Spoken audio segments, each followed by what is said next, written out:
We are looking at question 4 here. Some commentators claim that there is an excess of too many pressing constraints on the federal budget to commit funds to federal land protection. And the 3 other choices are all similar versions of that underlined phrase. So this tells me that this is a concision question. Our goal is to eliminate redundancy. And redundancy is when a sentence or a phrase is unnecessarily wordy or repetitive. Essentially, if you see a sentence with 2 words that mean the same thing, you don't need to use both of them. And there are likely to be between 3 and 5 concision questions on your official SAT. And the errors that you'll find usually take one of 5 distinct forms. You can have compound verb phrases, like beavers construct and build dams in streams, so construct and build is the redundant part. Redundant adjectives like this large, huge elephant.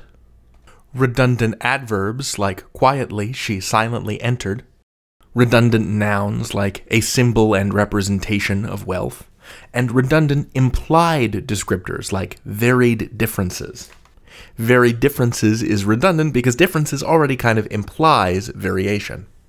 This category is a test of your ability to recognize repetition, of your ability to look at a choice and think, wow, that's really clunky. You want to be able to identify repetition and understand accordingly that for a question like this, the shortest choice is usually the best choice.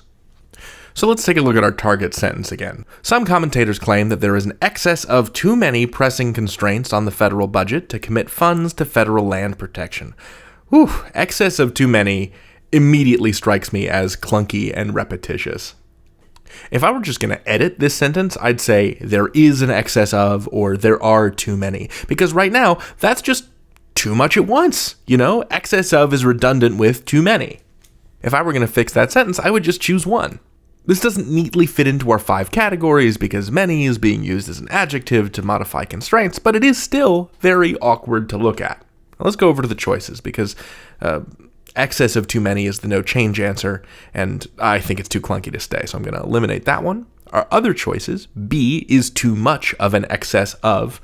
Yeah, that uses nearly the same construction, it's just in a slightly different order. I'm going to cross that one off too. Choice C, there are in abundance too many pressing constraints. This is no good either because it's repeating that too many idea, right? Abundance and too many mean nearly the same thing, so let's cross that off. And that leaves us with choice D, which is not only the shortest choice, it's one of the predictions I had earlier for a neater, shorter version of the phrase. Now, a warning, there may be shorter answers that cut off important information, so don't just choose the shortest answer without reading it carefully. But in general, shorter is definitely better for questions like these. So the strategy for completing concision questions hinges on your ability to identify repetition. Does the sentence use 2 synonyms when they could have used 1 word? Is an idea expressed twice, like each year the Oscars are awarded annually? Each year and annually mean the same thing, right? So look out for repetition, and in general, shorter is better.